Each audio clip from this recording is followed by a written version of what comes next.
yang tidak hadir? Ada. Siapa? Pandi sama Fendi. Pandi sama Fendi. Alasannya apa?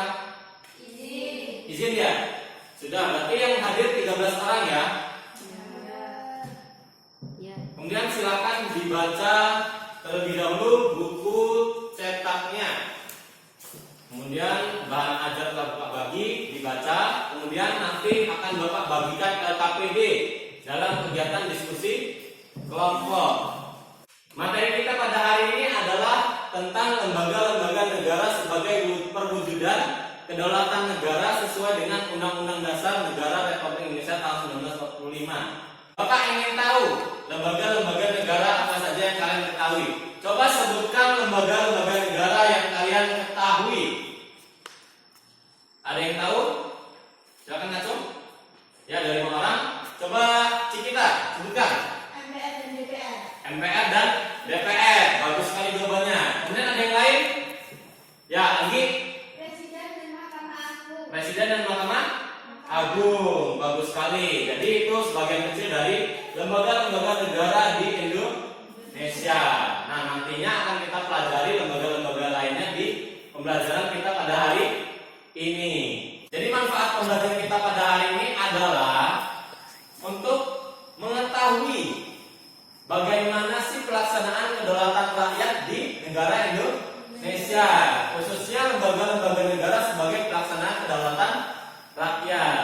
Kemudian tujuan pembelajaran kita pada hari ini, bahwa setelah mengikuti pembelajaran ini, Bapak harap kalian mampu pertama menganalisis lembaga-lembaga negara sebagai perwujudan kedaulatan rakyat sesuai dengan Undang-Undang Dasar NRI tahun 1945. Kemudian menganalisis hubungan antar lembaga negara di Indonesia.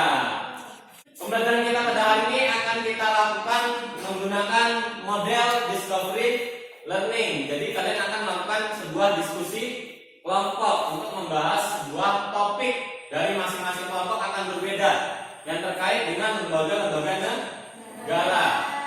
Jadi nanti kalian akan berdiskusi kelompok membahas topik-topik yang ada di LKPD. Di LKPD itu sudah ada topik-topiknya, kemudian kalian akan membahasnya. Akan diskusi kelompok, kemudian akan mempresentasikan hasil diskusi kelompok kalian di depan. Kemudian kelompok kalian akan menanggapi. Jadi sebelum pembelajaran kita mulai untuk diskusi kelompoknya, nah, Bapak ingin kalian coba mengisi lembaga-lembaga negara yang masih kosong ini.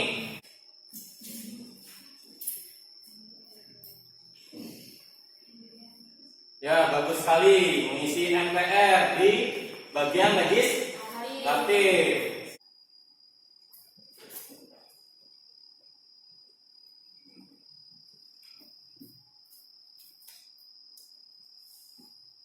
Ya, bagus sekali ya. Itu dia mengisi BPK, Badan Pemeriksa Keuangan. Ya, kalian telah mengisi bagian-bagian kosong dari lembaga eksekutif, legislatif, yudikatif, dan keuangan. Semuanya benar semua. Jadi ada berbagai lembaga dari keempat pembagian kekuasaan ini. Kemudian Bapak ingin mengetahui kemampuan awal kalian dengan melakukan pretest. Nah, ini sebagai penilaian pengetahuan kalian. Selain ini, nanti Bapak akan melakukan penilaian sikap dan keterampilan saat kalian diskusi kelompok. Sekarang kalian Bapak bagi menjadi 3 kelompok yang Bapak bagi sesuai dengan karakter kalian masing-masing. Kelompok 1, Andara Pink, Nabela.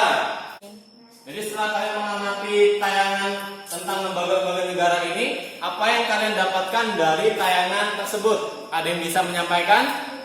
Setelah melihat tayangan di depan, lembaga-lembaga negara di Indonesia ada eksekutif berisi presiden, legislatif berisi MPR, DPR, dan DPD, yudikatif berisi Mahkamah Agung, Mahkamah Konstitusi, dan Komisi Yudisial, keuangan berisi Badan Pemeriksa Keuangan BPK. Jadi kalian akan membahas topik yang ada di dalam LKPD yang telah Bapak bagikan, yaitu tentang lembaga-lembaga Indonesia dari eksekutif, legislatif, yudikatif, dan keuangan. Kemudian membahas juga tentang Hubungan antar lembaga. Nah, di sini ada 5 kaitan hubungan lembaga. Silakan kalian bahas melalui diskusi kelompok. Jadi kalian amati terlebih dahulu nih ya, gambarnya ada tentang Majelis Permusyawaratan Rakyat, kemudian ada DPR. Nah, kalian analisis di sini apa sih itu MPR, apa itu DPR, kemudian tugas dan wewenangnya itu apa. Dibaca di bahan ajar Bapak yang telah diberikan, bisa cari di internet ataupun di buku cetak ataupun sumber-sumber yang lainnya. Dan juga di Undang-Undang Dasar tentunya ya. Silakan dicari.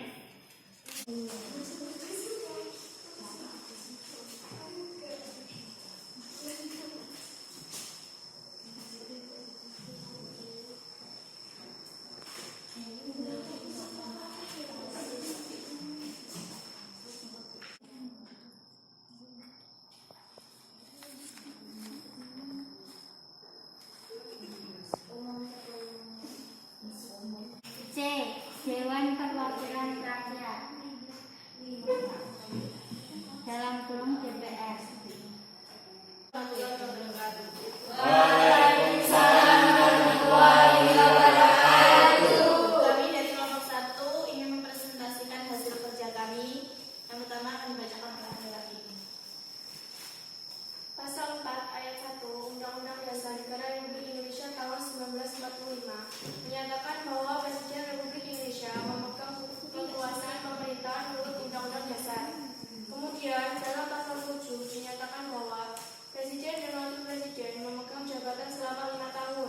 Apabila ada pertanyaan pada kelompok lain, dipersilakan. Saya dari kelompok 2 ingin bertanya, bagaimanakah jika Presiden dan Wakil Presiden mangkat? Siapakah yang akan menggantikan?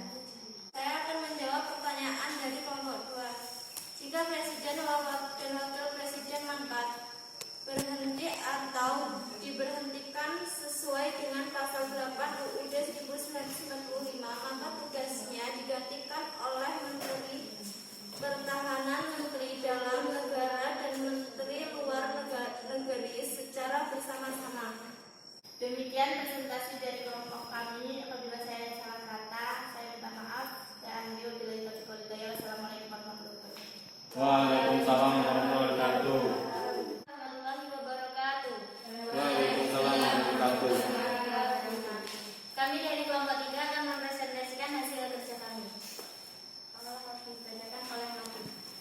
Anggaran MPR terdiri atas 1. Seluruh anggota Dewan Perwakilan Rakyat, 2. Seluruh anggota Dewan Perwakilan Rakyat, anggota DPR dan DPD, dipilih oleh rakyat melalui pemilu yang diselenggarakan oleh Komisi Pemilihan Umum KPU setiap 5 tahun sekali. Masa jabatan anggota MPR adalah 5 tahun. Dalam menjalankan tugasnya, MPR bersidang sedikitnya sekali dalam 5 tahun di ibu kota negara. Segala putusan MPR ditetapkan dengan suara terbanyak voting. Silakan, apakah ada yang akan dipertanyakan? Saya dari kelompok 3 ingin bertanya, mengapa DPR dalam membuat undang-undang juga melibatkan Presiden? Baik, saya akan menjawab pertanyaan dari kelompok 3. Karena lembaga-lembaga negara Indonesia kekuasaannya berdasarkan prinsip pembagian kekuasaan dan dalam melaksanakan tugas diatur oleh Undang-Undang Dasar termasuk DPR dalam membuat undang-undang. Sekian, terima kasih. Kurang lebihnya kami mohon maaf. Kami akhiri. Wassalamualaikum warahmatullahi wabarakatuh. Waalaikumsalam warahmatullahi wabarakatuh. Ya, setelah kalian melakukan diskusi kelompok dan presentasi di depan kelas hingga saling kelompok menanggapi, adakah kelompok yang ingin menyampaikan hasil dari diskusi kelompoknya atau kesimpulan dari kegiatan awal hingga kegiatan akhir? Ada yang ingin menyimpulkan? Saya, Pak. Ya, kelompok 1. Kesimpulan dari kelompok kami bahwa Presiden sebagai pelaksana lembaga eksekutif memiliki hak dan wewenang yang telah diatur dalam Undang-Undang Dasar tahun 1945. Kemudian, BPK sebagai lembaga pemeriksa keuangan memiliki wewenang untuk memeriksa keuangan lembaga. Ya, bagus sekali. Jadi di kelompok 1 itu membahas tentang Presiden dan BPK, bahwa yang namanya Presiden itu memiliki wewenang-wewenang yang diatur oleh Undang-Undang Dasar dan memiliki hubungan antar lembaga, baik dari DPR, MA, MK, KY, presiden memiliki hubungan ke lembaga-lembaga tersebut. Ya, selamat kepada kelompok 2 atas prestasinya dari keaktifan dan lain sebagainya. Silahkan duduk dulu. Kesimpulan pembelajaran pada hari ini, kami telah mempelajari lembaga-lembaga negara yang diatur oleh undang-undang dasar dan juga hubungan antara lembaga tersebut. Itulah kesimpulan kita pada hari ini, bahwa kita telah mempelajari lembaga-lembaga negara sesuai dengan Undang-Undang Dasar 1945. Refleksi pembelajaran pada hari ini kami mendapatkan ilmu yang sangat bermanfaat terkait pembelajaran kedaulatan rakyat oleh lembaga-lembaga negara serta hubungan antara lembaga tersebut. Silakan dikerjakan tes formatif yang telah Bapak bagikan untuk mengukur ketercapaian kalian dari pertemuan pertama hingga pertemuan ketiga. Jadi untuk pertemuan kita pada minggu depan kita akan membahas tentang membandingkan kedaulatan di Indonesia dengan di negara lain. Kita ambil saja Malaysia. Kawan-kawan, sebelum pulang kita berdoa. Berdoa mulai. Doa selesai. Ya, terima kasih pada kalian.